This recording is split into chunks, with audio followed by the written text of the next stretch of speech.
പ്രിയ ഇരട്ടക്കൊലക്കേസ് പ്രതികൾക്ക് പരോൾ നൽകിയതിൽ അടിയന്തര റിപ്പോർട്ട് ആവശ്യപ്പെട്ട ആഭ്യന്തരമന്ത്രി രമേശ് ചെന്നിത്തല ആഭ്യന്തര അഡീഷണൽ ചീഫ് സെക്രട്ടറി വിശ്വനാഥ് സിൻഹയോടാണ് റിപ്പോർട്ട് തേടിയത്. റിപ്പോർട്ട് ലഭിച്ച ശേഷം തുടർ നടപടി സ്വീകരിക്കും. ജിബിൻ ജെബി തിരുവനന്തപുരം ചെയ്യുന്നു. ജിബിൻ പറയും. സുഹൈൽ, LDF സർക്കാരിന്റെ അവസാന കാലഘട്ടത്തിലാണ് ഈ പെരിയ ഇരട്ട കൊലപാതക കേസുമായി ബന്ധപ്പെട്ട പ്രതികൾക്ക് ഒന്നാം പ്രതി പീതാംബരൻ ഉൾപ്പെടെ 6 പ്രതികൾക്ക് പരോൾ നൽകുന്നതിന് വേണ്ടിയിട്ടുള്ള തീരുമാനമായത്. പക്ഷേ ഈ തിരഞ്ഞെടുപ്പ് പെരുമാറ്റച്ചട്ടം നിലനിൽക്കുന്നത് കൊണ്ട് തന്നെ ആ സമയത്ത് കൊടുക്കാൻ സാധിക്കില്ലായിരുന്നു. അതുകൊണ്ടാണ് ഈ തിരഞ്ഞെടുപ്പ് വോട്ടെണ്ണലൊക്കെ കഴിഞ്ഞ് പുതിയ സർക്കാർ അധികാരത്തിൽ വരുന്ന സമയത്ത് ഇവർക്ക് ഈ പരോൾ ലഭിക്കുന്ന ഒരു സാഹചര്യം ഉണ്ടായത്. സാധാരണഗതിയിൽ പരോൾ ലഭിച്ചു കഴിഞ്ഞാൽ ഇവർക്ക് സ്വന്തം ജില്ലയിലേക്ക് അല്ലെങ്കിൽ സ്വന്തം സ്ഥലത്തേക്ക് പ്രവേശിക്കാനുള്ള ബേക്കൽ എന്ന് പറയുന്ന സ്ഥലത്തേക്ക് പഞ്ചായത്തിലേക്ക് പ്രവേശിക്കാൻ അനുമതിയില്ലായിരുന്നു.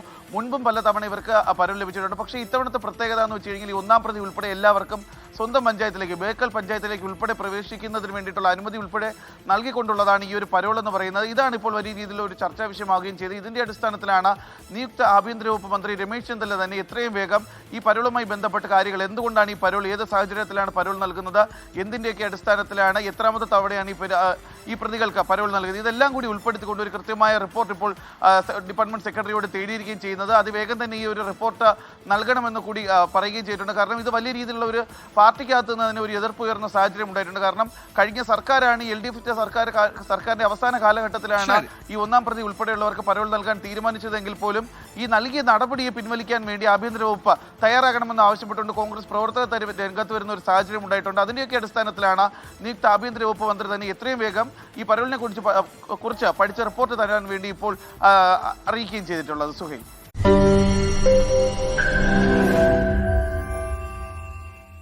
ലോകത്തെവിടെയായാലും ഏത് സമയത്തും 24 വാർത്തകളും ഓഗ്മെന്റഡ് റിയാലിറ്റി പാക്കേജുകളും എക്സ്പ്ലെയിനറുകളും വിശദമായി കാണാൻ ഞങ്ങളുടെ YouTube ചാനൽ നിങ്ങൾക്ക് സബ്സ്ക്രൈബ് ചെയ്യാം.